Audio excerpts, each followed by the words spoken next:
All praises to the Most High God of Abraham, Isaac, and of Jacob. And peace to everyone joining us on this program.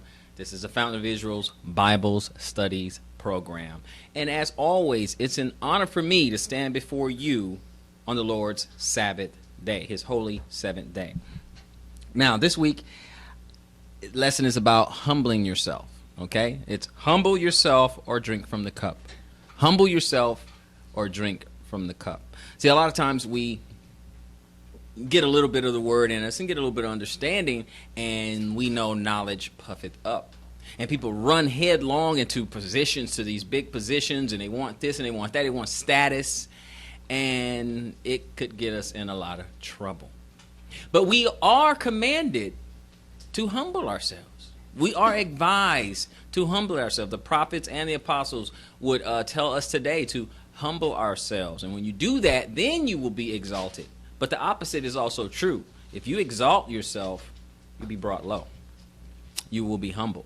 So the question comes down to, do you want to humble yourself, or would you want the Most High to humble you? Are you going to humble yourself, or will Jesus humble you? One of them is a lot less painful. Okay? So what we're going to do is we're going to look at Matthew 18. Matthew 18. Okay? This is really good advice for us to go ahead and humble ourselves, and not be too puffed up, not feeling like, we know everything, or that we should be a master over much, because a lot of people pump themselves up mentally. They want these big positions, they want power, they want tremendous amount of influence over everyone instead of just some cooperation. These are the things that we have to look out for. So when we look at Matthew 18, let's start at verse 1. Matthew 18 and 1. Let's take a look at this. 18 and 1. When you get there, brother, let the Bible speak. At the same time came the disciples unto Jesus, saying, Who is the greatest in the kingdom of heaven? And Jesus called a little child unto him, and set him in the midst of them, and said, What did he say? Verily I say unto you, except ye be converted and become as little children, you shall not enter into the kingdom of heaven. Now, what should we take from that? You see, now, they asked a very specific question. Who's going to be the greatest? Okay, who is the greatest in the kingdom of heaven? All right, and he did give them an answer, that you have to come like a child. If you don't come humbly, almost naive, trusting in the God, just like your child trusts you, like when you're going to cross the street or something, you grab their hand, they trust you that you're going to get them to the other side of the street safely, okay? You have to trust God. You have to trust the Messiah, okay? Humbly, a little bit naive. You know why? Because we don't know everything. We don't have the full picture, okay? So one, you need to have your attitude, your mindset, okay? It's just a metaphor. Your mindset has to be that of a child. Humble. In verse 4, he said, whosoever... Okay. Did you read 4? Read 4 again. Whosoever therefore shall humble himself as this little child, the same is the greatest in the kingdom of heaven. Go ahead. And whoso shall receive one such little child in my name receiveth me. That's how you treat others. Go ahead. But whoso shall offend one of these little ones which believe in me, it were better for him that a millstone were hanged about his neck, and that he were drowned in the depth of the sea. So now, if you teach your kids the wrong way, look at what he says. So what does that say about teaching your kids false doctrine? What does that say? Let's read 6 again, brother. But whoso shall offend one of these little ones which believe in me, it were better for him that a millstone were hanged about his neck, and that he were drowned in the depth of the sea. Go ahead. Woe unto the world because of offenses, for it must needs be that of offenses come, but woe to that man by whom the offense cometh. Wherefore, if thy hand or thy foot offend thee, cut them off and cast them from thee. It is better for thee to enter into life halt or maimed, rather than having 2 hands or 2 feet to be cast into everlasting fire. If thine eye offend you, pluck it out and cast it from thee. It is better for thee to enter into life with 1 eye, rather than having 2 eyes to be cast into hellfire. Take heed that ye despise not one of these little ones. For I say unto you, that in heaven their angels do always behold the face of my Father which is in heaven. So that kind of gives credence to angels watching over you and everything, because it says their angels. Take heed that ye despise not one of these little ones, the little kids. For I say unto you that in heaven their angels, okay, their angels do also behold the face of my Father which is in heaven. Okay? So again, he's talking about, if your eye offend you, pluck it out. If your hand offend you, cut it off, all that. Humbling yourself. Or else you'll be humbled in the fire. It's up to you. Correct yourself or allow your brethren to correct you or your sister to correct you. Humble yourself or you will be humbled later. Okay? Are we getting that? Sure. Okay? So you said take heed. Well, we read that. Verse 11, brother. For the Son of Man is come to save that which was lost. Okay, brother. No, that's enough for that one. That's enough for that one. We're going to go ahead and go over to Matthew 23. We're still in Matthew. Let's go to 23, chapter 23. Matthew 23. Okay, Matthew 23.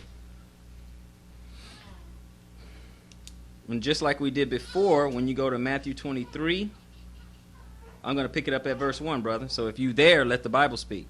Then spake Jesus to the multitude and to his disciples, saying, The scribes and the Pharisees sit in Moses' seat. Mm-hmm. All therefore whatsoever they bid you observe, that observe and do, but do not ye after their works, for they say and do not. Okay, wait.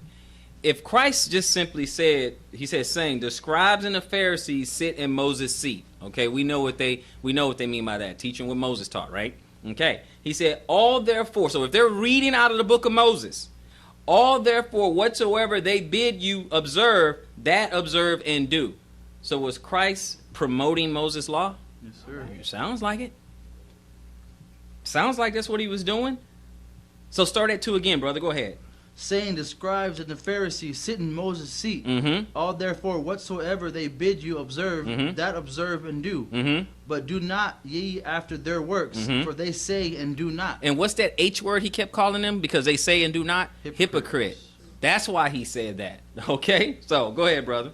For they bind heavy burdens and grievous to be borne, and lay them on men's shoulders, but they themselves will not move them with one of their fingers. But all their works they do for to be seen of men. They make broad their phylacteries and enlarge the borders of their garments. And the love of the uppermost rooms at the feasts, and the chief seats in the synagogues, and greetings in the markets, and to be called of men, Rabbi, Rabbi. Let's pause just for a second. We're going to look at that. He said, they bind heavy burdens on people grievous to be born. They want you to do things that are just way too hard. Sometimes they'll take the law and they'll throw 15, 30 laws at you at one time and say, you got to do all this other stuff. We got to be like babes. We got to learn one at a time, one thing at a time. When we came in this, we learned a little bit about the Sabbath. We had to kind of get that down first, understand it. Okay, little by little. Okay, you gotta be fed the milk, little by little.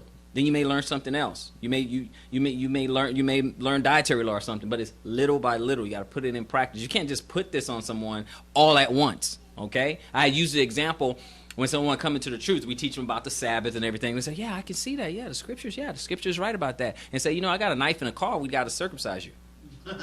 Okay, no, it's too much. Okay, too much. That's what I'm saying. You're doing too much, too fast. A little bit, like babes. Little bit. Okay? You didn't snap. Somebody approach you like that, like, whoa, I don't know you like that. Okay? Let's just talk about the Sabbath for a little while. Let's work around to that. Hey, put the knife down. Put it down. We're not going there today. But he talking about burden and lay them on men's shoulders, but they themselves will not move them with one of their fingers, meaning they're asking you to do a lot of stuff that they won't even do. You got to do this, you got to do that, you got to do this, but they won't even do it, okay?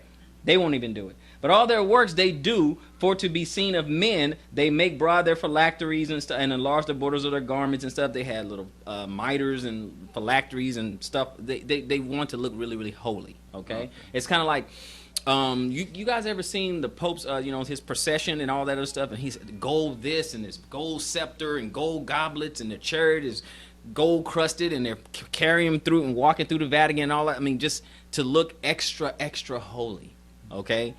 Angel statues and all this other stuff. I mean, this is not a Pope in here, of course, but I'm trying to give you a visual of what all this stuff. He said, but all their works they do for to be seen of men. So now you think they're holy.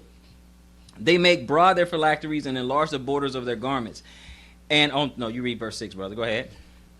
and love the uppermost rooms at feasts and the Mhm. chief seats in the synagogues. Okay, right there on the front row, big comfy seats and stuff. You've seen some in churches where they have these big, like, I don't even know how to describe the oversized chairs. Yeah, they're like thrones. They've on stage. You know, I've seen them where they look like thrones. You know, the back of the chair is like way up here and stuff like that. You know, they love the uppermost room at the feast because sometimes it was kind of like stadium style seating in some of the synagogue. You know, they like the best seats.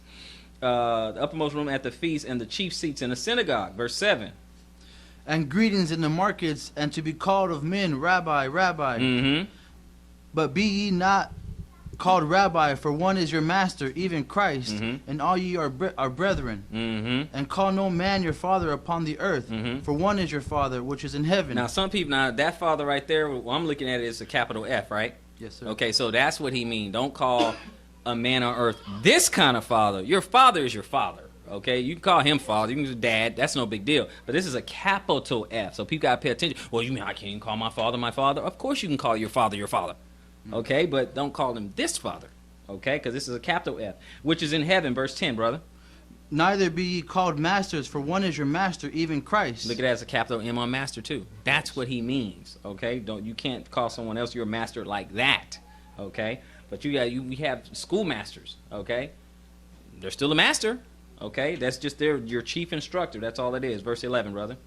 But he that is greatest among you shall be your servant. Okay, so you know what? Read verse 12, brother. Go ahead. And whosoever shall exalt himself shall be abased, and he that shall humble himself shall be exalted. Do we not need that? That's the scripture that we need right there.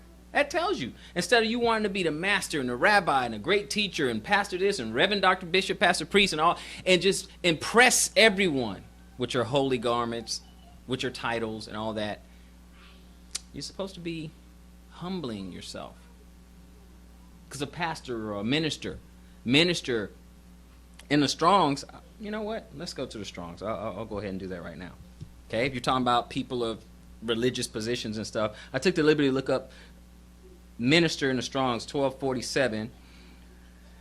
Diakono, right? Or diakonia, okay? I butchered it, but it's close. From the 1249, to be an attendant, i.e. to wait upon, menial or a host, a friend, figuratively, a teacher, technically to act as a Christian deacon, minister, serve, use the office of deacon. Okay, 1248.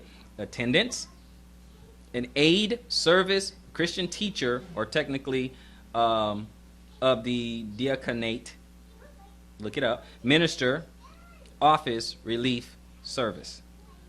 So it's not this big lofty, you're serving. That's it. You're serving. You're helping people. You serve. And in this capacity, all we're doing is helping people and serving them, helping them to understand what it is that they read. Kind of like Philip did to the Ethiopian guy when he didn't understand what he was reading.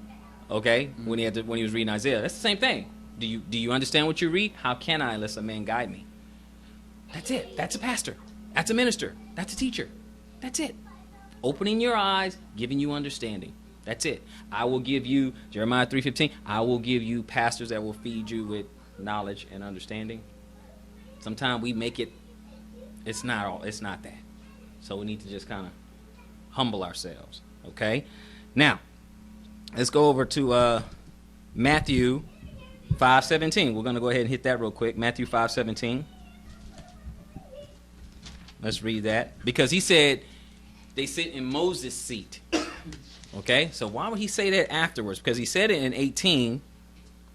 But let's go back to Matthew 5:17. Because he said the scribes and the Pharisees, they sit in Moses' seat. Do everything that they tell you to do, but don't do what they say. Or do everything they tell you to do, but don't do what they say, because they say and do not. Okay, so Matthew 5:17, and we know this one, very famous, so we're not going to dwell on this one so long. But go ahead, 5:17, go ahead. Think not that I am come to destroy the law or the prophets. I am not come to destroy, but to fulfill. Go ahead. For verily I say unto you, till heaven and earth pass, one jot or one tittle shall in no wise pass from the law, till all be fulfilled.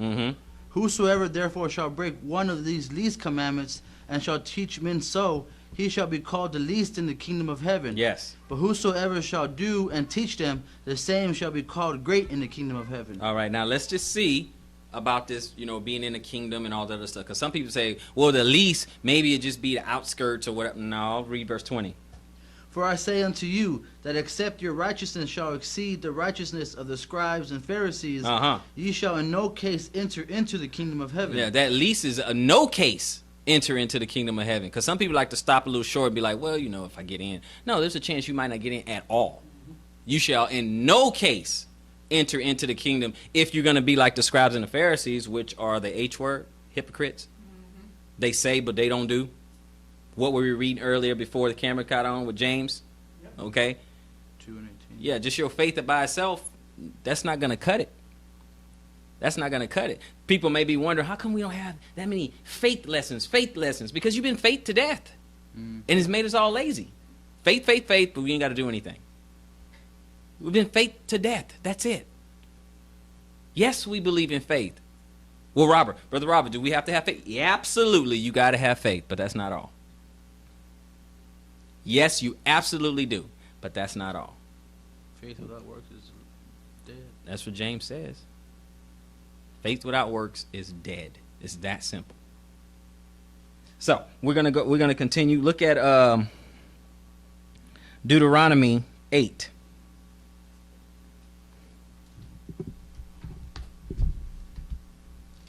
Deuteronomy chapter 8.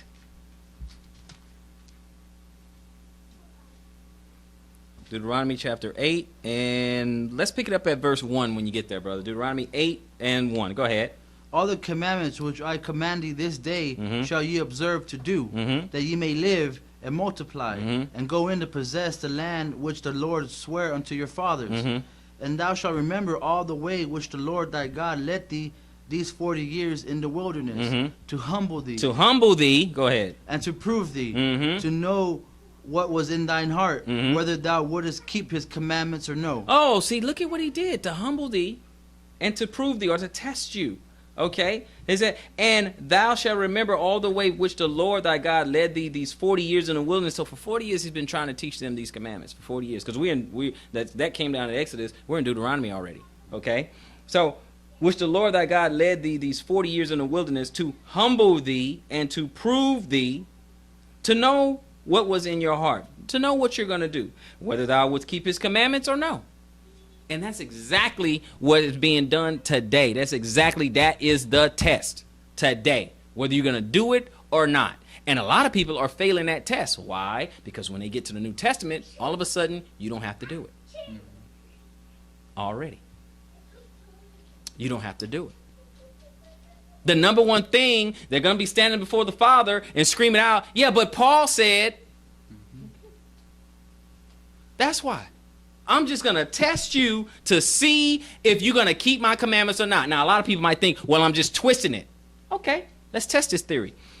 He's saying, I'm going to test you. I'm going to prove you just to see if you're going to keep my commandments or not. And then when you get to the New Testament, let's go to some of those other ones that, some of those other commandments that if you put them on the carpet, they say, oh, no, well, we got to keep that. Well, then which ones do we not supposed to keep? So, for instance, he wants to test us to see whether if we are going to keep the commandments or not. So now we get to the New Testament. You say, okay, so can I kill now?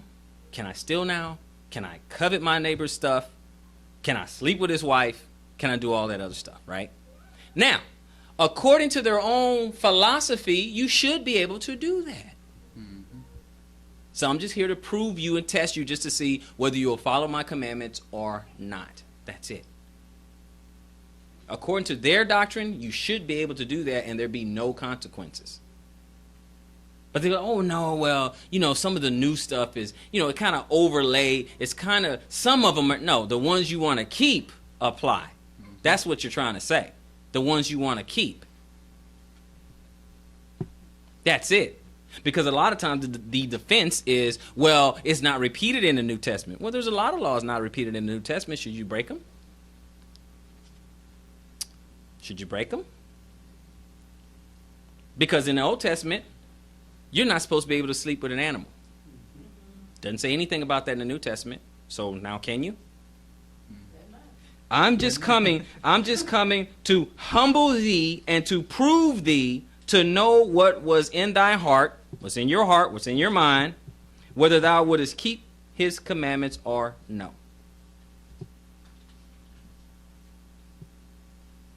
Okay? You let one country bumpkin hear these new doctrines that they have out there and be like, oh, the law's done away with. Me and my goat Myrtle can get together now. All right, really? Okay.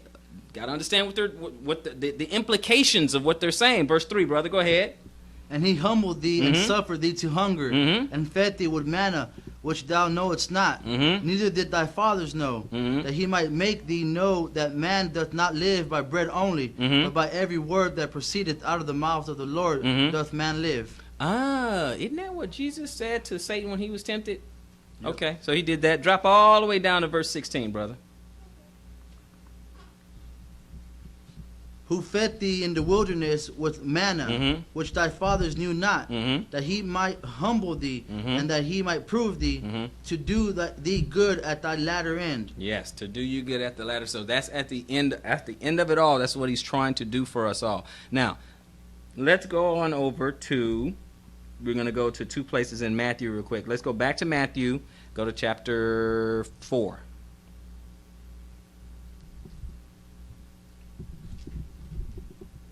Matthew chapter 4.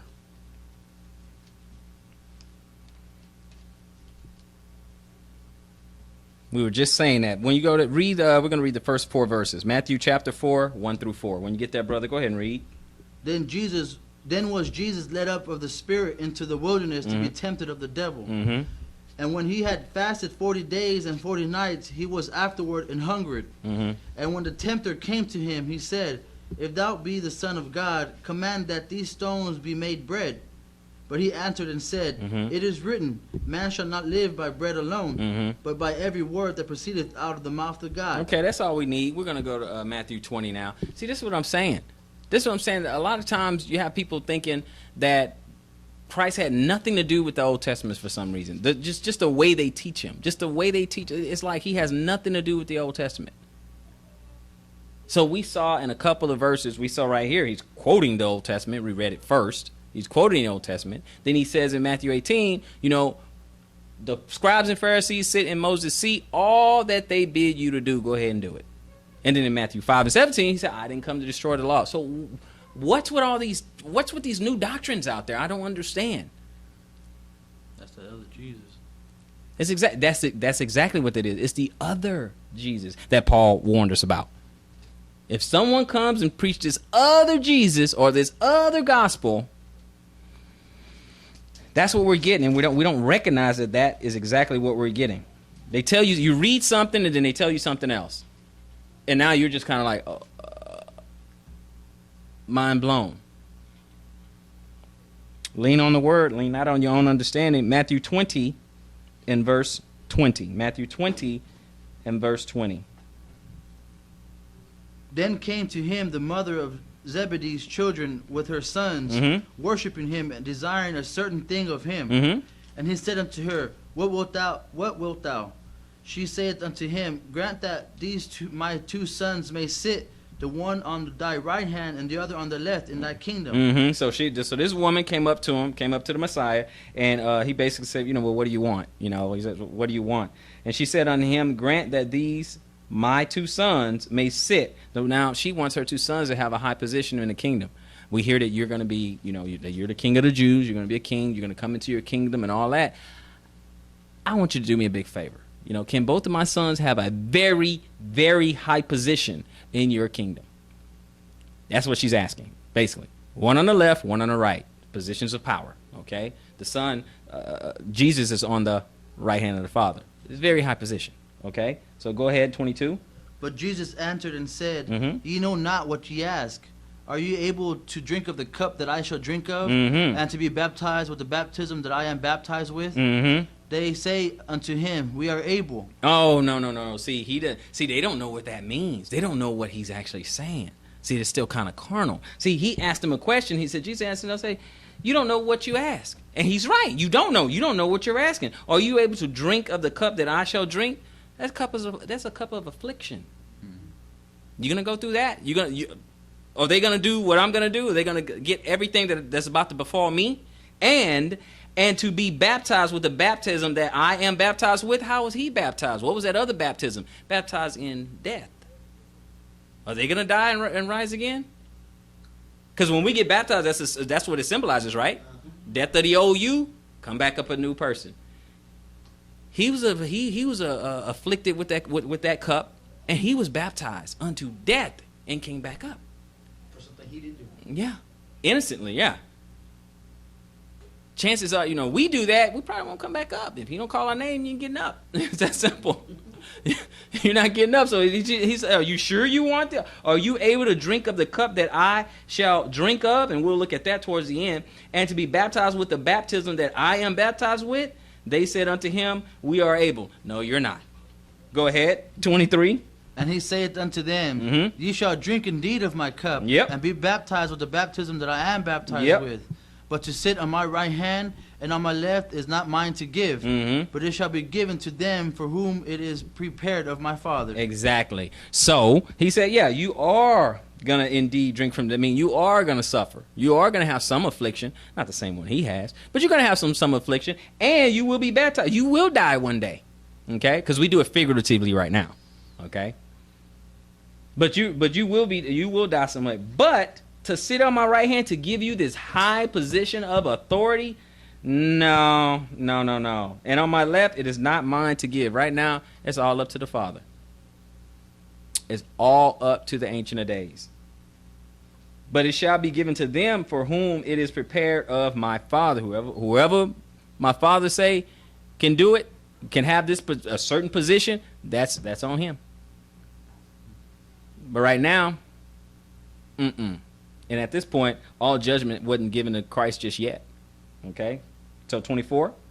And when the 10 heard it, they were moved with indignation against the two brethren. Yeah, they got mad at him. Go ahead. But Jesus called them unto him and said, Ye know that the princes of the Gentiles exercise dominion over them. Yep. And that they that are great exercise authority upon them. Yep.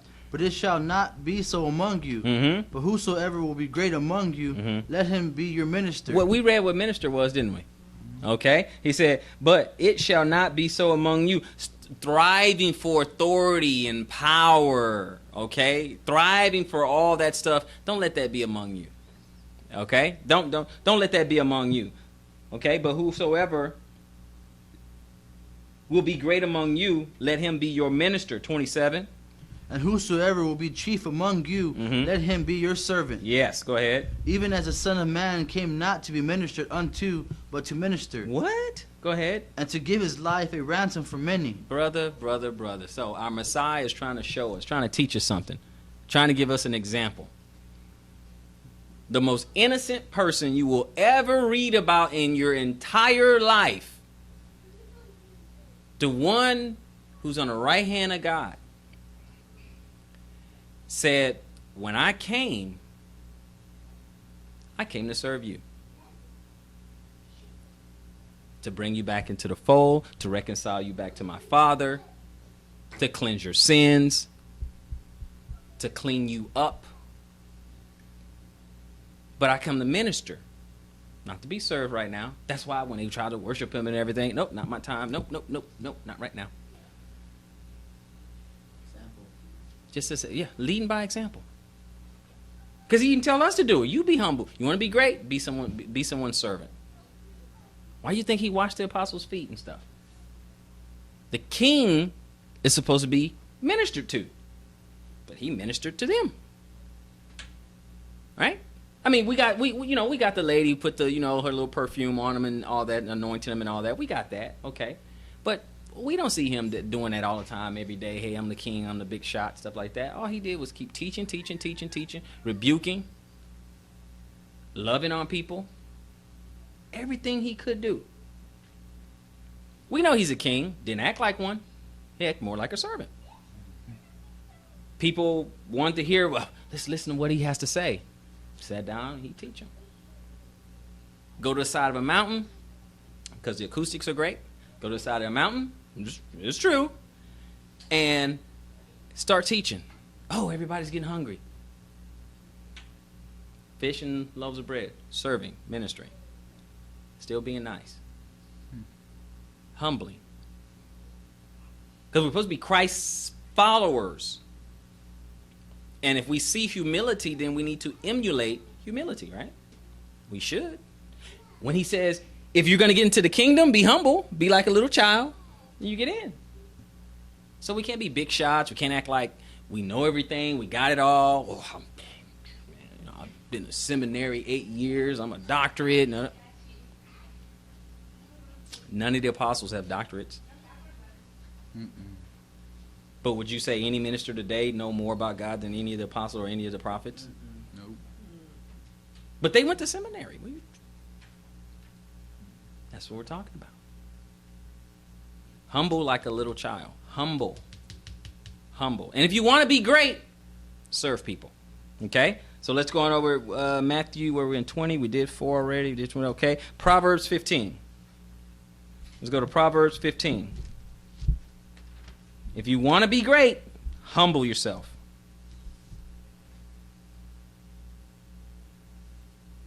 Proverbs 15. And I'll start the first verse 1 is fine. That's fine. Verse 1. 15 and 1. 15 and 1. Yes, sir. A soft answer turneth away wrath, Mhm. but grievous words stir up anger. Go ahead, brother. The tongue of the wise useth knowledge aright, Mm-hmm. but the mouth of fools poureth out foolishness. It just makes things. You ever been in a situation and it looks kind of bad, but then someone open their mouth and they just make it worse? Okay, that's what we're talking about. That's what we're talking about. A soft answer turned away wrath, but grievous words stir up anger, just making it worse. Have you ever been screaming you at the TV and the person's making it worse? You just like, just shut up, just stop talking, you know, because they're saying foolish stuff. The tongue of the wise uses knowledge aright, but the mouth of fools poureth out foolishness. Okay, and then verse 3. The eyes of the Lord are in every place, beholding the evil and the good. Because he's watching. Okay, let's drop all the way down to 31, brother. Drop all the way down to 31. Go ahead. The ear that heareth the reproof of life abideth among the wise. Mm-hmm. So if you hear some good instruction, some good advice, you like that. You're wise. Okay, you're among the wise. Go ahead, 32. He that refuseth instruction despiseth his own soul. Yep. But he that heareth reproof getteth understanding. Go ahead, brother. The fear of the Lord is the instruction of wisdom, Mm-hmm. and before honor is humility. And before honor is humility, because this is about being humble. Okay, be humble or drink from the cup. Okay, those are the options. Be humble or drink from the cup. We're still in Proverbs. Go to Proverbs chapter 25. Chapter 25. Chapter 25. And when we go to Proverbs chapter 25, we are going to start at verse 6. 25 and 6. Go ahead. Put not forth thyself in the presence of the king, Mm-hmm. and stand not in the place of great men. Don't make too much of yourself. Go ahead. For better it is that it be said unto thee, Mm-hmm. Come up hither, Mhm. than that thou shouldest be put lower in the presence of the prince whom thine eyes have seen. Okay, because you're going to be embarrassed. You're going to be ashamed. So you go into this place. It's nice and majestic. And you try to get a really good position, really good spot. And you go over there and you're the first one there. And you go get in this spot. Now people starting to come in, starting to gather a little bit. And then someone has to come over, like a maitre d' or something, has to come over and say, yeah, I'm going to need you to leave because that's for this other person. Could you? Sorry. Yeah. Okay? Now read it again. Now watch how much it makes sense. Go ahead. 6 again. Mm-hmm. Go ahead. Put not forth thyself in the presence of the king, Mhm. and stand not in the place of great men. Uh-huh. For better it is that it be said unto thee, Mhm. Come up hither, than that thou should be put lower in the presence of the prince whom thine eyes have seen. Now, does that make sense? Now, you go in there, you're humble. You're being humble. You're going to kind of stand in the back. You're not trying to make a big show of yourself. You're saying, okay, let me just stand over here, let everybody else get their seat and all this other stuff, right? Not all the seats filled up. Now, you're way in the back of the room somewhere. You're fine. You're content with that, but you're just in the back of the room. And then somebody come up and say, you know what? You don't need to stand. It's okay. Why don't you come way up here, get a good seat? No one's taking it. Go right here, you know. Or the prince or the CEO or whoever it is inviting you to go sit at his table or something like that. That's the reverse. That's the opposite. Now you're not embarrassed. Now you're honored, right? That's what we're talking about. For it is better, it is that it be said unto thee, come up hither, than that thou shouldst be put lower in the presence of the prince whom thy eyes have seen. Go ahead, brother. Verse 8. Go not forth hastily to strive, lest thou know not what to do in the end thereof, when thy neighbor hath put thee to shame.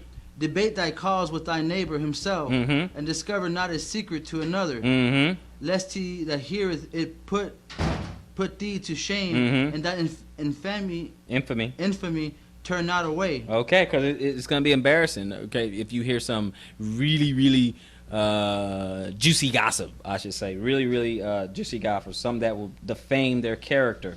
Okay, it said, debate thy cause with thy neighbor himself. Just talk to him directly, and discover not a secret to another. Okay, so don't say these, really, secrets that could hurt the family. Okay, that could really hurt you or your reputation. Lest he that heareth it put thee to shame, and thy infamy turn not away. Go ahead, verse 11. A word fitly spoken is like apples of gold in pictures of silver. As an earring of gold and an ornament of fine gold, so is a wise reprover upon an obedient ear. Yes, if those who want to hear the good advice, because sometimes you tell someone good, they don't want to hear it. So we're going to move on. Go to Luke 14. Luke 14. We're just taking a look at humility. Okay? And we'll go to Proverbs again in just a second, but let's go to Luke 14 first. Luke 14.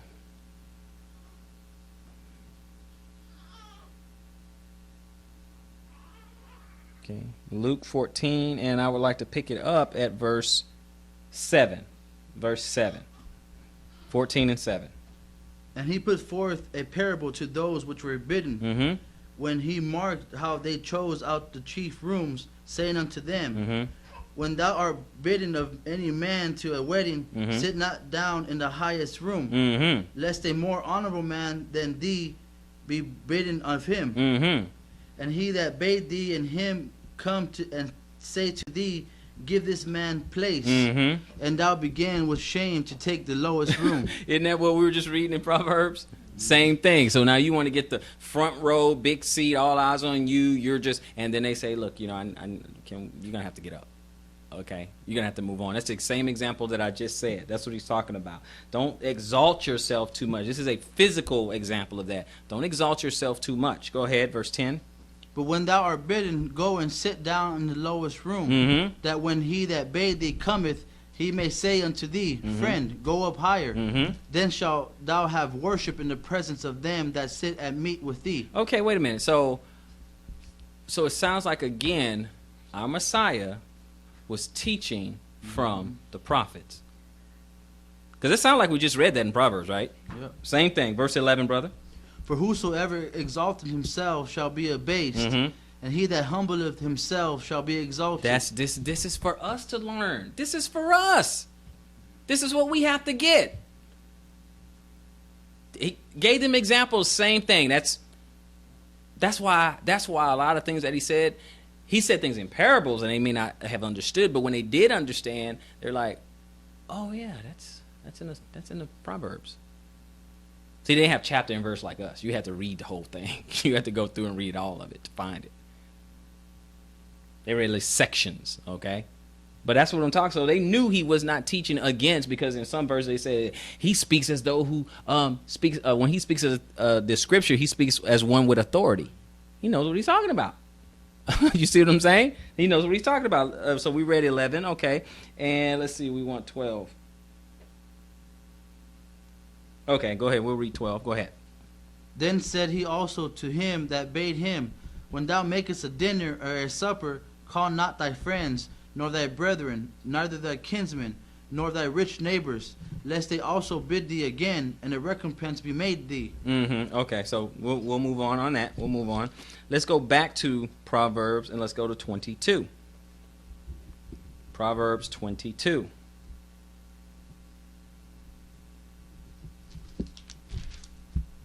Proverbs 22. And we will pick it up. Proverbs 22, and we'll pick it up at verse 17. Proverbs 22 and 17. When you get there, brother, let the Bible speak. Bow down thine ear and hear the words of the wise, Mm-hmm. and apply thine heart unto my knowledge. Mm-hmm. For it is a pleasant thing if thou keep them within thee. Mm-hmm. They shall withal be fitted in thy lips. Yeah. That thy trust may be in the Lord. I have made known to thee this day, even to thee. Mm-hmm. Have not I written to thee excellent things in counsels and knowledge, Yep. that I might make thee know the certainty of the words of truth, Yes. that thou mightest answer the words of truth to Mhm. them that send unto thee? Yes. Rob not the poor, because he is poor, Mm-hmm. neither oppress the afflicted in the gate. Yep. For the Lord will plead their cause Mhm. and spoil the soul of those that spoil them. Right. So, again, of being, humble. Okay, right here towards the end. Rob not the poor because he is poor. Okay, don't take advantage of someone because they're at a lower station than you.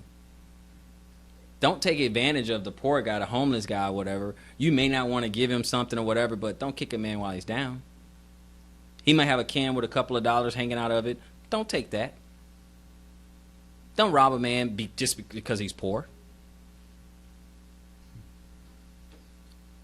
The Lord has a problem with people like that, taking advantage of someone like that. Who did he come help? He came to help the orphans, the widows, the poor people, sick people. Mm-hmm. These are the people we care about. Yeah, I know some of them don't know the truth, but you don't know what kind of mercy that the Lord may have on them. You don't know. They may be there as your test. See what you're going to do. Since the poor will always be with you, right? Okay. That might be your test. That may be something that you need to do. Be humble. Why are you complaining? Oh man, I don't know. I don't have that much money. After I pay my bills, I don't have any money left. What? You were able to pay your bills? What about the homeless guy who doesn't? He doesn't have any bills, but he doesn't have a home either. Humble yourself. Don't let your mind get so high. So high that you wouldn't think that could be you on the corner. I guarantee you, none of these people grew up as a little child and said, you know what, one day I want to grow up to be homeless. They made mistakes, sure. But some people who are homeless got things taken away from them. Not all of it was just a bad mistake. Some of it, they got caught up and everything got taken from them. Or life got destroyed. You don't know their story. You don't know. You don't know.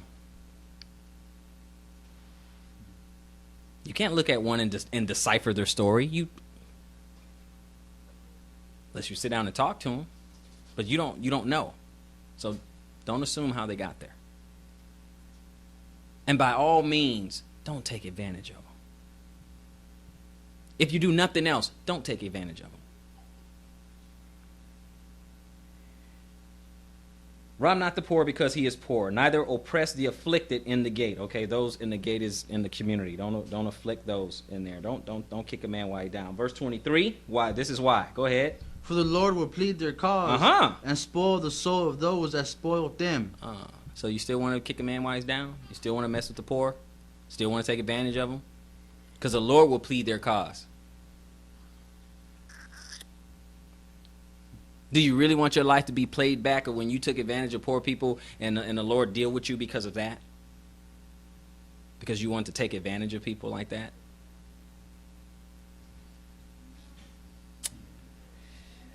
Humble yourself. Humble yourself. Go to 1 Kings. We'll look at something real quick.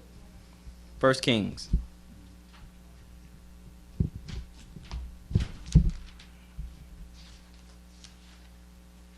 Right before it was between Samuel and Chronicles. 1 King.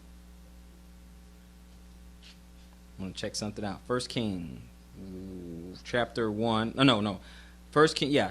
1 King chapter 1 verse 5. We're just going to read that one verse. 1 King chapter 1 verse 5. Either humble yourself or you exalt yourself. That's really our options. So 1 Kings chapter 1, verse 5. Go ahead, brother. Then Adonijah the son of Haggith exalted himself, saying, I will be king. And he prepared him chariots and horsemen and 50 men to run before him. Okay, now let's look at it in the very next chapter. Go to 1 Kings chapter 2. Go up one chapter.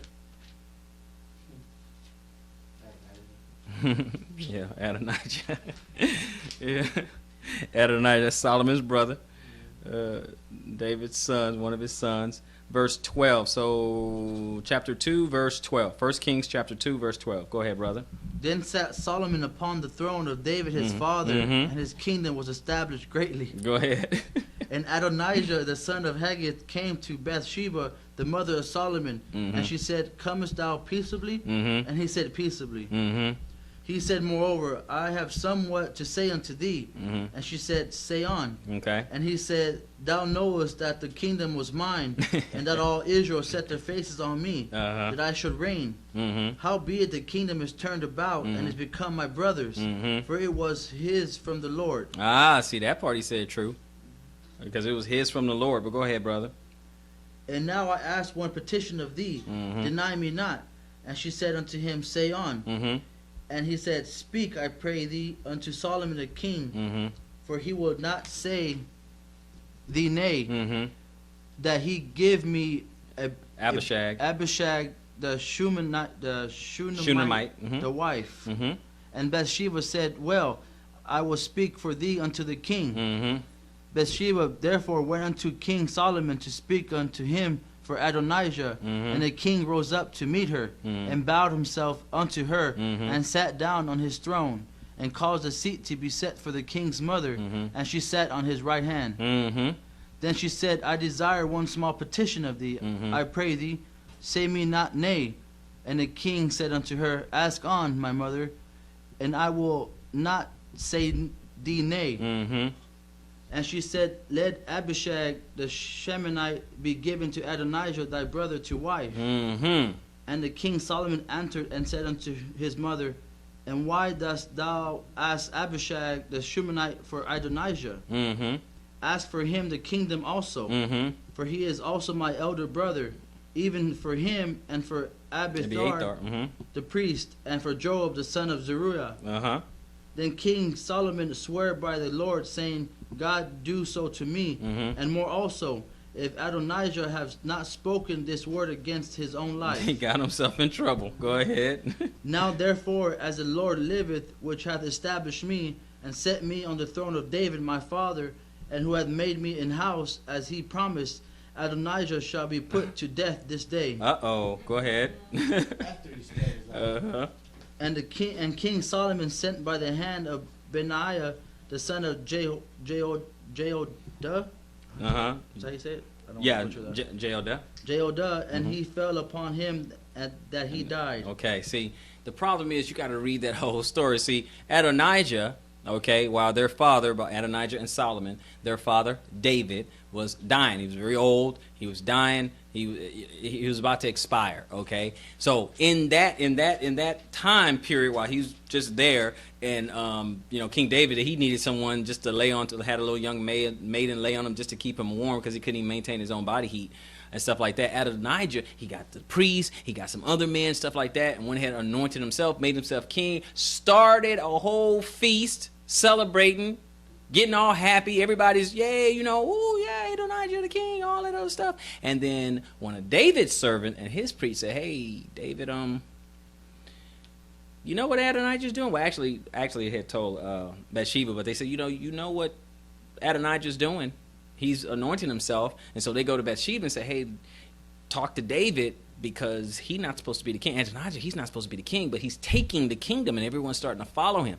So Bathsheba went over there. She goes to David's side, and she goes, yeah, David, didn't you say Solomon was going to be the king? He's like, yeah. He's going to be the king. He said, yeah, but, Adonijah, he's usurping the kingdom. And he said, oh, no. Bring Solomon here real quick. Everybody, come on, gather around. And then he anointed him, and boom, you're king. Then they sound the trumpet and everything, and Adonijah, the music at their party stopped. Okay? Party was over at that time. They're like, oh boy, Okay, something's going on. They're like, what is going on? Oh, that's the king's trump. That's the horn. And they start hearing, oh, Solomon is the king. Solomon is the king. And they say, oh, that's my cue to go. You know, they got out of there. Okay.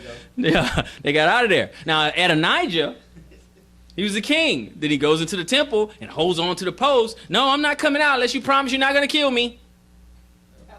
I'm not coming out. No, no. Solomon went ahead and spared his life. Okay.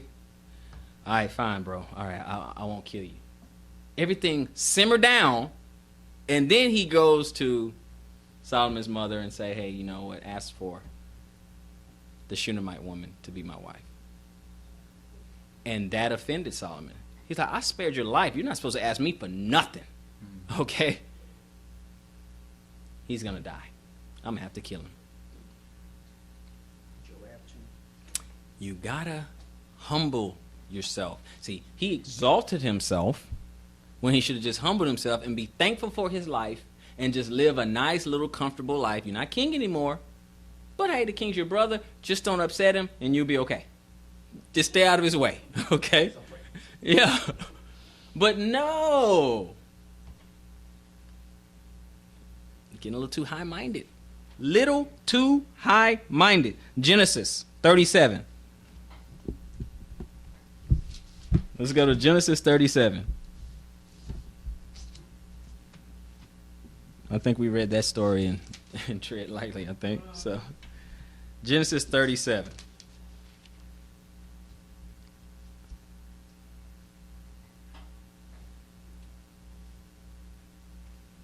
Genesis chapter 37. And I want to pick it up at verse 5. Then we'll skip a little bit. We'll skip to 9. Read verse 5. 37:5. Yes, sir. And Joseph dreamed a dream, and he told it his brethren, and they hated him yet the more. Okay, now, he told them that dream, okay? And you know what? We'll just keep reading. Go ahead. And he said unto them, Hear, I pray you, this dream which I have dreamed. For behold, we were biting sheaves in the field, and lo, my sheaf arose, and also stood upright. And behold, your sheaves stood round about, and made obeisance to my sheaf. They knew what that means. That means serving them, but go ahead. And his brethren said unto him, Shalt thou indeed reign over us? See, they knew what it meant. Okay? I mean, he's going to be a ruler. Saying Joseph is going to be a ruler. Go ahead. And shalt thou indeed have dominion over us? And they hated him yet the more for his dreams and for his words. Go ahead. And he dreamed yet another dream, and told it to his brethren, and said, Behold, I have dreamed a dream more, and behold, the sun and the moon and the 11 stars made obeisance to me. And he told it to his father and to his brethren.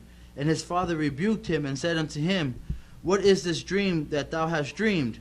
Shall I and thy mother and thy brethren indeed come to bow down ourselves to thee to the earth? And his brethren envied him, but his father observed the saying. Okay, drop down to verse 23, brother. Let's go all the way to 23 real quick. And it came to pass, when Joseph was come unto his brethren, that they stripped Joseph out of his coat of many colors that was on him.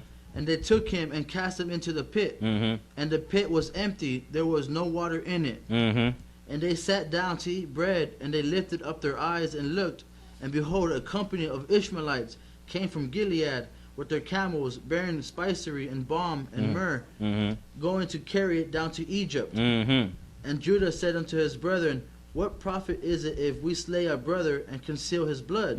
So what he's saying? What good is it going to be if we kill our brother, and spill his blood? If we kill our brother, what good is that going to do us? Okay, that's what he was basically asking. Go ahead. Come, let us sell him to the Ishmaelites, and let not our hand be upon him, for he is our brother in our flesh. And his brethren were content. Okay, they said, okay, you know what? That's a good idea. All right, go ahead, brother.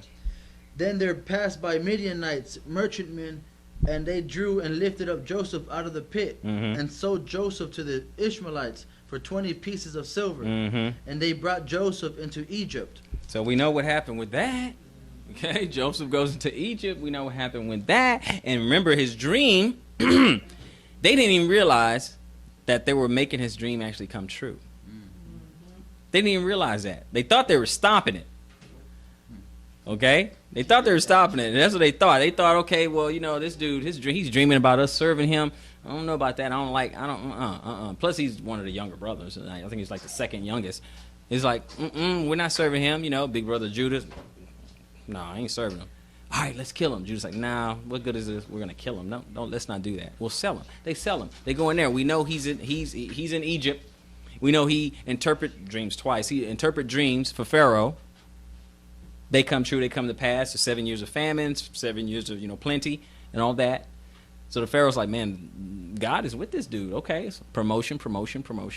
Get him up, and boom, there he is. He's in high position. Okay, probably somewhat like a decade later or something. I have to go back and do the math, but about a decade later or something, they come back because of the 7 years. Or I guess it would be, at least, after the 7 years of when the famine hit or whatever, they have to go to Egypt for provisions. And look who's in charge. And look who they have to pay obeisance to. Didn't even recognize their own brother because he started looking more like an Egyptian. Smooth skin, Egyptian garb, speaking the language, learning the language. Because we can read later where he spoke in their Egyptian tongue. Didn't even recognize him. Didn't look like a Hebrew anymore. Because by that time, he would have had a full beard. He could have grew out locks and everything. But no, he looked like an Egyptian, and we all seen the Egyptian art. Smooth, half the men were bald or had that one little ponytail on the side or whatever. So now he looks like that, and then he speaks their language too. Because we got to remember, they thought their brother, they didn't hear from him. They never thought they were going to hear from him again. Our brother's gone. So they didn't want to humble themselves, and they end up being humbled anyway. So we know what happened with that. Okay, that has been part 1 of our lesson. Humble yourself or drink from the cup. And up to this point, I hope you have been edified. So next time, until we do the second part, search the scriptures and prove all things.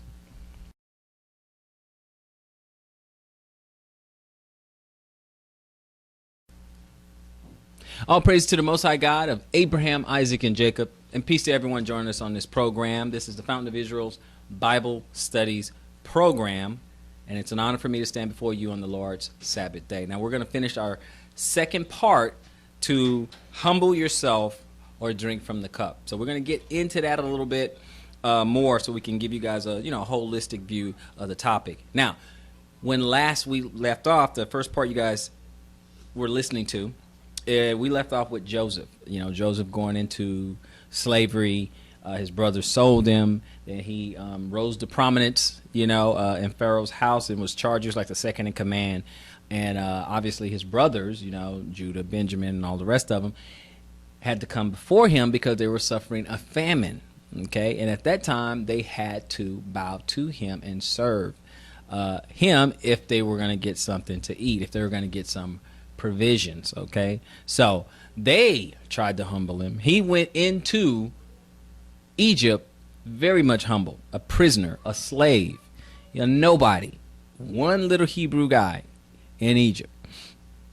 So through that, through the Most High, he was raised up into about the second person in command in there. Okay, so he was humbled. His brothers tried to humble him. He was humbled. He went into Egypt in chains and came out pretty much with a crown on his head. So we're going to look at that a little bit. Let's go to Psalm 105.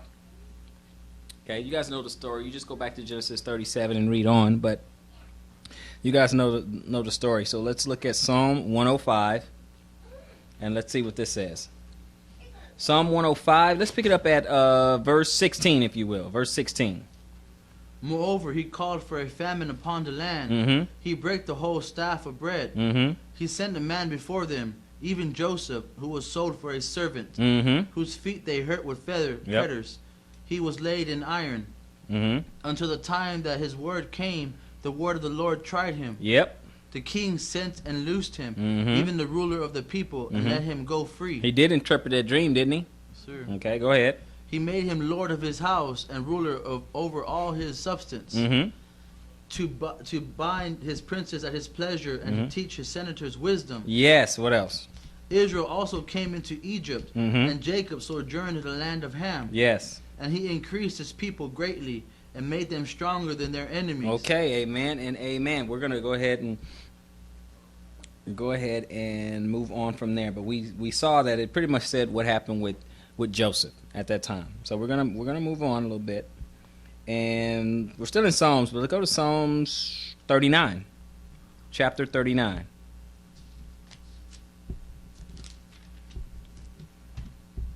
Chapter 39, and we're going to read verse 4. Verse 4. Lord, make me to know mine end, Mm-hmm. and the measure of my days, Mm-hmm. what it is, that I may know how frail I am. Mm-hmm. Behold, thou hast made my days in hand breadth, Mm-hmm. and mine age as is nothing before thee. Mm-hmm. Verily, every man at his best state is altogether vanity. That's what he's saying. I'm not Selah. exactly. So he's just saying, our lifespan really isn't that long. Okay, we don't know how long we're gonna be around, but Lord, make me to know my end, and to measure the measure of my days. Basically, how long am I gonna live? It's kind of like if we knew the last day we're gonna die. That I may know how frail I am. That's humility. When we know that the Lord could just at any moment, boom, take our breath away and die. It's a sobering realization. Okay, behold, thou hast made my days as a handbreadth, and my age is as nothing before thee. What is our little 40, 50, 60, 80 years compared to someone who's eternal? Nothing. Okay? Nothing. Verily, every man at his best state is altogether. I don't care how fit you are. I don't care how healthy you feel. It amounts to nothing in the presence of God. Humble ourselves. That's what it's about. Humble ourselves. Let's go on over to Philippians. Let's go on over to Philippians.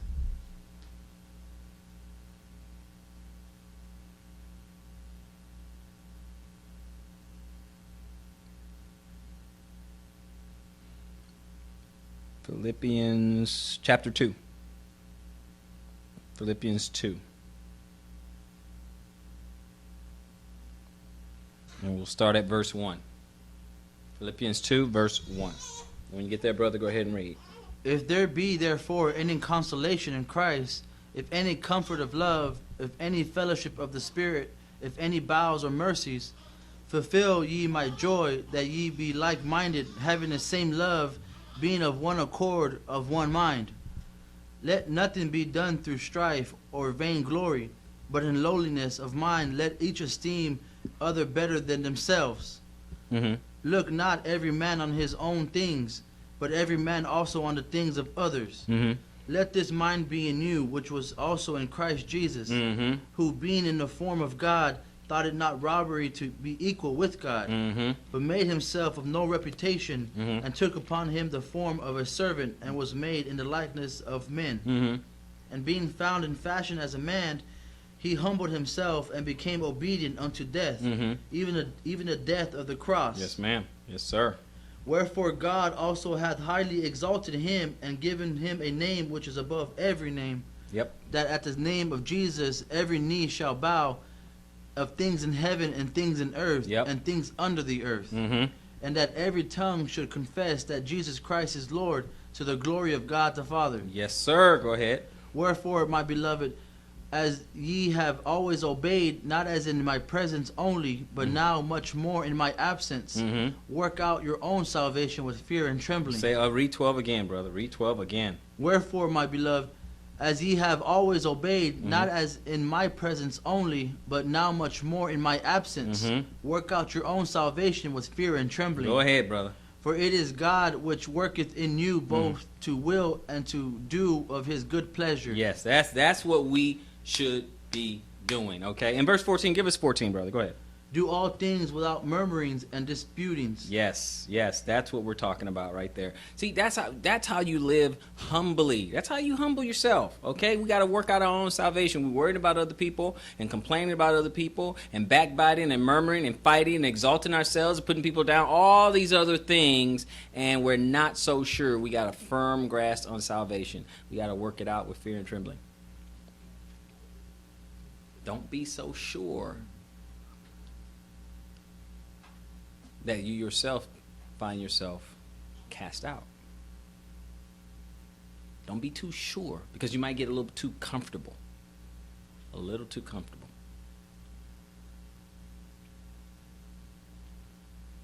Because we don't know when the master's going to show up. It says he come like a thief in the night.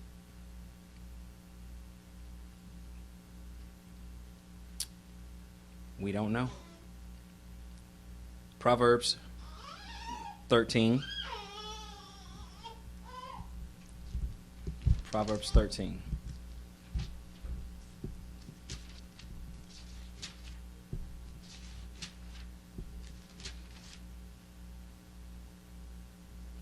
And I just need one verse. Verse 10.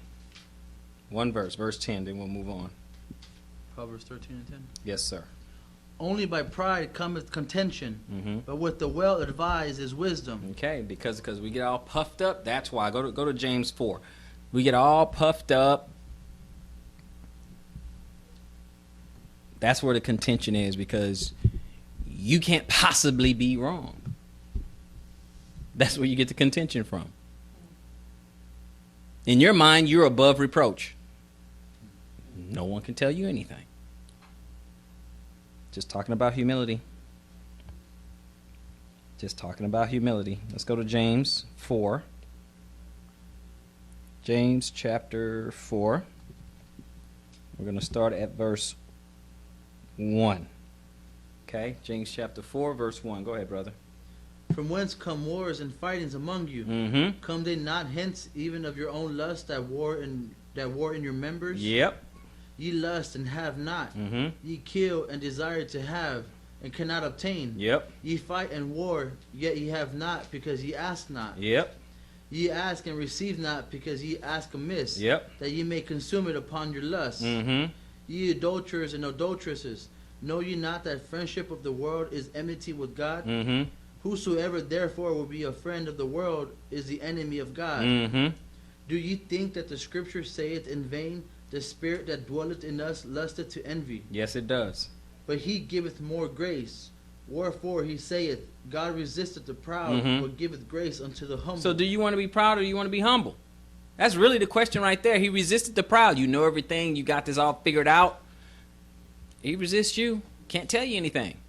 Can't tell you anything. Can't tell you the truth of the word. None of that. The spirit can't do nothing with you because you don't listen to the prompting of the spirit. You don't listen to the still, quiet voice. You got it all figured out. So God resists the proud. He's going to try to get you only for so long. And after that, turn you over to a reprobate mind if you don't want to listen.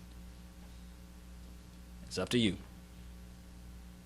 Scripture even said he'll turn you over to a reprobate mind. Where now, after that, you can't change your mind then. It's too late. Humble yourselves and he'll still deal with you. Humble yourself, he'll still give you of his spirit. Humble yourselves, he'll still instruct you. Humble yourselves, he may chasten you. But the fact that he chastens you means he's still dealing with you. That's a good thing. Because you give your child a spanking doesn't mean you don't love him anymore. It means you're still dealing with him.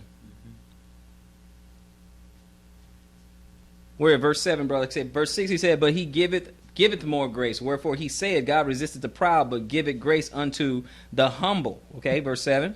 Submit yourselves therefore to God. Mhm. Resist the devil, and he will flee from you. Mm-hmm. Draw nigh to God, and he will draw nigh to you. Mm-hmm. Cleanse your hands, ye sinners, Mm. and purify your hearts, Mhm. ye double-minded. Uh-huh. Be afflicted and mourn and weep. Mm-hmm. Let your laughter be turned into mourning, Mhm. and your joy to heaviness. Get serious. What else in verse 10? Humble yourselves in the sight of the Lord, Mhm. and he shall lift you up. That's what we were talking about. Humble yourselves in the sight of the Lord, and he shall lift you up. You know, I'm unworthy when you have that. When you have the prophets and they're saying, you know, I become undone. I was in the presence of the Lord. I'm undone. I'm a man of unclean lips. I'm surrounded by sinners. Or probably like, you know, I'm the chief sinner out of everybody. Humility. Not this, I got this. Stand back from me, I'm holier than thou. No, that's not the attitude that they have. Not the prophets. Not the apostles. They didn't have that. Cornelius wanted to bow down to Peter. Stand up, I'm just a man. Don't do that. Right? John wanted to bow down to an angel. Angel said, no, don't do that. Worship God. I'm a servant like you. Right? Yeah. Okay. Humble. So when you see some folks running around, I don't care what they are. I don't care if they're Hebrew Israelite. I don't care if they're Christian or whatever. They're running around pious, all high and mighty.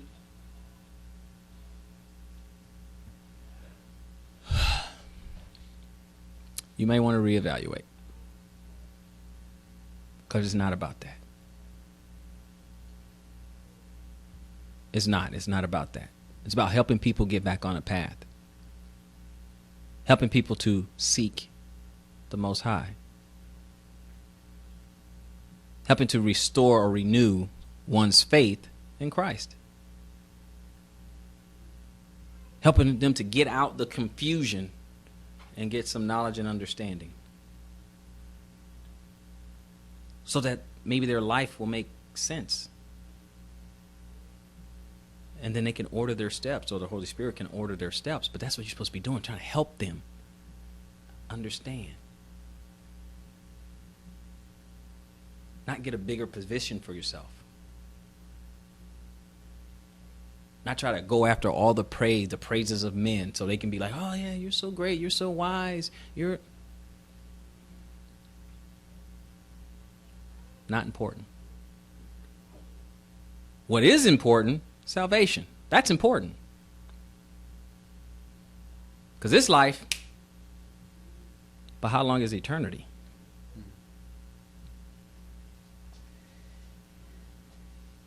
Go to 1 Peter. Very next book. 1 Peter, chapter 5. Very next book. 1 Peter, chapter 5.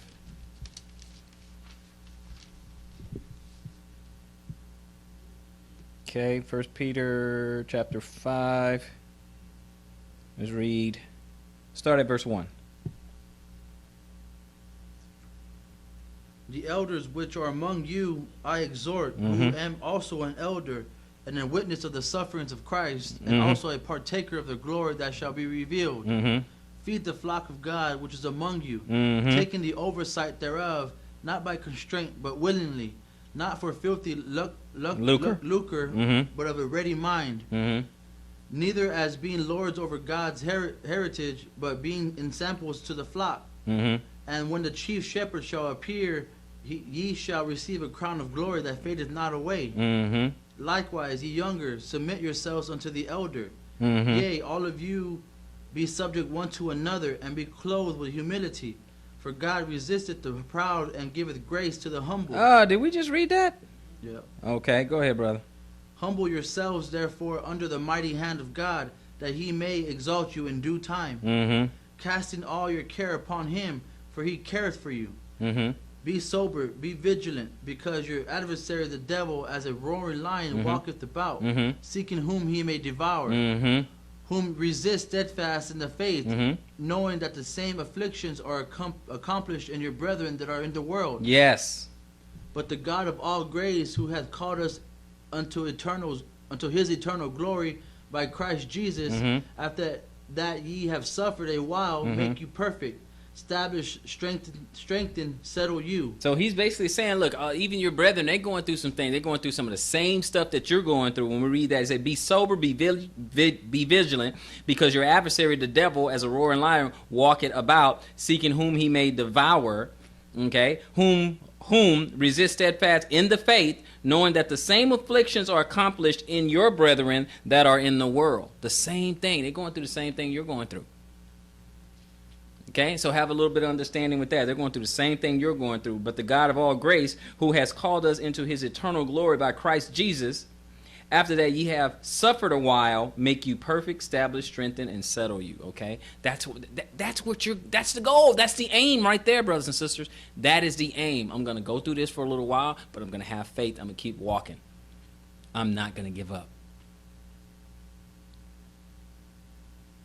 There is a reward. When he said we got to run this race, with endurance. Because at the end there is a crown. You're not doing this for nothing. Sometimes it feels like that, but you remember the parable, say, hey, my master's gone away and we don't know when he's getting back and all that, and then he comes back and he got a slothful servant. Don't give up. How long do you have to endure?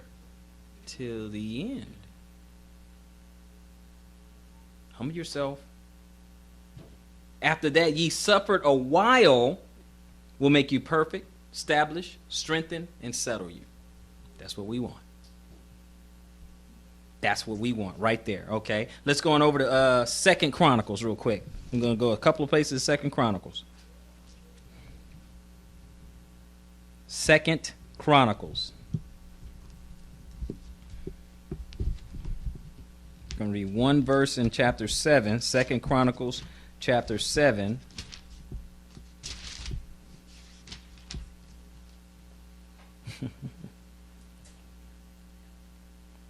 Talking about humbling ourselves, right? All right, 2 Chronicles chapter 7 and 14. It's a pretty popular verse there. If my people, which are called by my name, shall humble themselves and pray, and seek my face, and turn from their wicked ways, then will I hear from heaven, and will forgive their sin, and will heal their land. Now mine eyes shall be open, and mine ears attent unto the prayer that is made in this place. For now have I chosen and sanctified this house, that my name may be there forever, and mine eyes and mine heart shall be there perpetually. Oh, my eyes and my heart shall be there perpetually. So there's a reason why we pray that way. Why did Daniel pray in his window facing Jerusalem 3 times a day? Because the Lord's eyes and ears are on that place. He said this place. That's why we're doing it. That's why you do it. So we're not just doing it because, you know what, I think it would be a good idea. We face Jerusalem. That's not why we do it. Because he said perpetually too, right? It does say perpetually, right? Yep. Okay. Still got a heaven, still got an earth. We're here. This was written before we got here, but yet it's still here. Perpetual. All you guys are doing is identifying whom you serve. That's all you're doing. That's what you're doing. We're still in Chronicles. Go 2 Chronicles, now go to chapter 12. Go to chapter 12. All you're doing is identifying whom you serve. So chapter 12, and let's pick it up at verse 6, brother. Whereupon the princes of Israel and the king humbled themselves, Mhm. and they said, the Lord is righteous. So they humbled themselves, and they said, the Lord is righteous. Go ahead. And when the Lord saw that they humbled themselves, Mhm. the word of the Lord came to Shemaiah. Shemaiah, saying, they have humbled themselves, therefore I would not destroy them, Mhm. but I will grant them some deliverance, Mhm. and my wrath shall not be poured out upon Jerusalem by the hand of Shishak. Uh-huh. Nevertheless, they shall be his servants, that they may know my service, and the service of the kingdoms of the countries. Mhm. So Shishak, king of Egypt, came up against Jerusalem, and took away the treasures of the house of the Lord, Mhm. and the treasures of the king's house. He took all. He carried away also the shields of gold which Solomon had made, Mhm. instead of which King Rehoboam made shields of brass, and committed them to the hands of the chief of the guard that kept the entrance of the king's house. Mhm. And when the king entered into the house of Israel, when the king entered into the house of the Lord, the guard came and fetched them, and brought them again into the guard chamber. What do you do in 12? And when he humbled himself, the wrath of the Lord turned from him, that he would not destroy them altogether. And also in Judah things went well. See, when you humbled yourself, maybe he'll stop whipping on you if you humble yourself.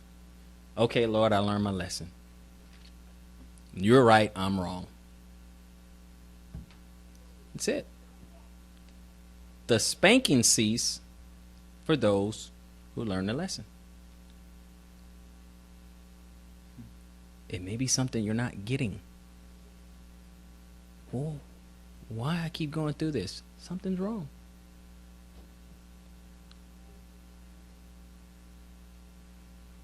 We got to get down in prayer. Something is wrong. But you know what? We don't go to Job that much. Let's read one verse out of Job.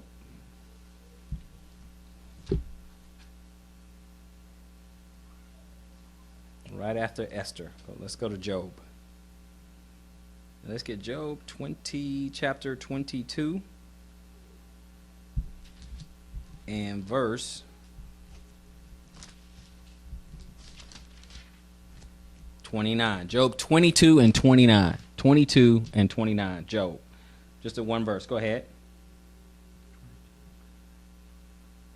When men are cast down, then thou shalt say, there is lifting up, and he shall save the humble person. Who is he going to save? The who? The humble person. He's going to save the humble person. So it might be a good idea if we just humble ourselves, right? Yes. He's going to save the humble person. This is Job. Go ahead and give him verse 30, brother. Go ahead.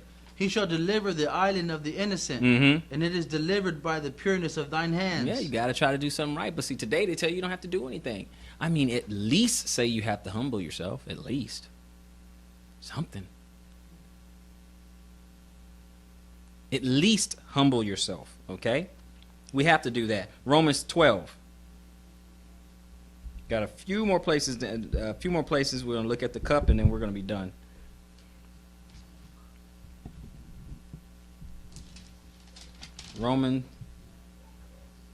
Romans 12 and 1 verse 3. 12 and 3. Okay, Romans 12, verse 3. Go ahead. For I say, through the grace given unto me, to every man that is among you, not to think of himself more highly than he ought to think, but to think soberly, according as God hath dealt to every man the measure of faith. For as we have many members in one body, and all members have not the same office, so we, being many, are one body in Christ, and every one members of another. Okay, so that's what we build it in cooperations. Okay, we all got different jobs, different functions. We have different capacities that we need to fulfill. That's what we're built for. Okay, shouldn't be a whole bunch of striving and contention and all that other stuff. Okay, we just gotta humble ourselves. Don't think too highly of yourself, as it says in verse 3. Okay, to think of himself more highly than he ought to think. Okay, that's what we have to watch out for. Okay, but what we're gonna do is we're gonna go ahead and deal with Luke 22 and 42. Go back about 3 books. Luke 22. And let me go verse 42.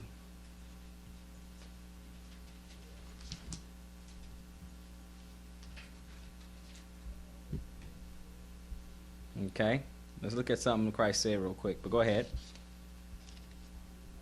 Saying, Father, if thou be willing, remove this cup from me. Nevertheless, not my will, but thine be done. Okay, now let's see what that meant right there. Go to Isaiah 51.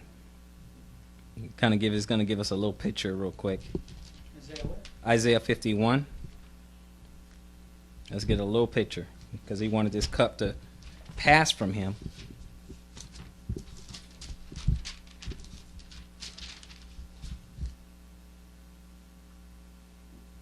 Okay, let's see what it is. Let's see what it is. Isaiah 51.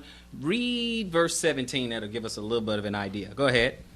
Awake, awake, stand up, O Jerusalem, which has drunk out at the hand of the Lord the cup of his fury. The cup of his what? Of his fury. Go ahead. Thou hast drunken the dregs of the cup of trembling and wrung them out. Okay, the cup of his fury, the cup of trembling. That doesn't sound nice, does it? Nope. Father, let this cup pass from me. Do I have to go through this fury? Do I have to go through this trembling? Do I have to go through this affliction?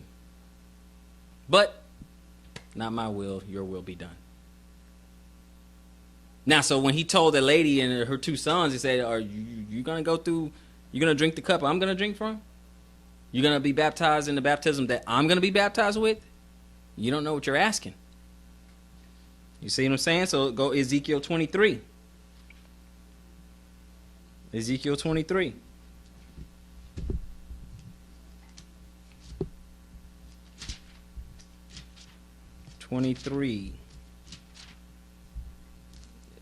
Verse 33. We just want to look what do they mean by when they say this cup, okay? That's what we want. We want to get some understanding about that. So Ezekiel 23, read verse 33. Go ahead. Thou shalt be filled with drunkenness and sorrow, Mhm. with the cup of astonishment and desolation, Mhm. with the cup of thy sister Samaria. Okay, so drunken with sorrow, with the cup of astonishment and desolation, because it's waste and destruction and nothingness. So it's starting to, this whole cup thing starting to come in a picture, right? A little focus of what they mean. This is the idioms that the Hebrews used, and all the way in the New Testament, Christ even used it. Like, let this cup pass for me. But they knew what that meant. Drink from that cup. Now, just like there's two resurrections, there's a good resurrection and a bad resurrection. There's a good cup, there's a bad cup. Okay, so let's just look at that real quick, and then we're done. Go to Psalm 23.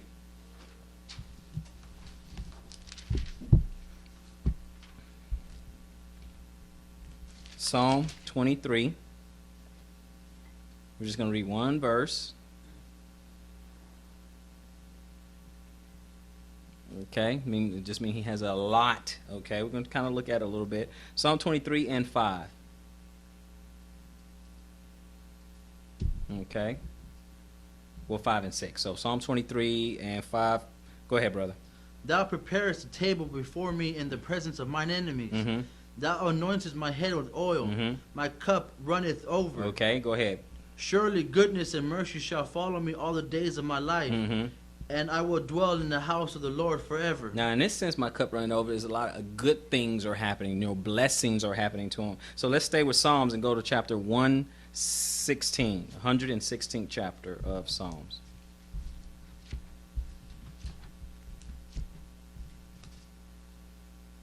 Okay, because this is what we really want. Okay. So the 113, because he's just being really thankful. So read 116, read verse 12 and 13. Go ahead. What shall I render unto the Lord for all his benefits towards me? He asking the question because God is so good to me. Now verse 13. I will take the cup of salvation and call upon the name of the Lord. That's what we want. I'll take the cup of salvation and call upon the name of the Lord. So that's the cup you really want, the cup of salvation. The blessings, the goodness. Okay? Now this whole lesson has been about humbling ourselves or drink from the cup. We don't want wrath, desolation, indignation, any of that. That's not what you want. And if you humble yourself, you won't get that. But if you humble yourself, you might get the good cup, the cup of salvation. That's what we want. Because we know it's wrath and indignation and stuff, generally speaking, when you say drinking from the cup. Just kind of like the bowls, the 7 bowl judgments, cups, vials, bowls, cups. And that's all of his fury in Revelation, right? Humble yourself or drink from the cup. That's our choice. So until next time, I hope you've been edified with this lesson. Search the scriptures and prove all things.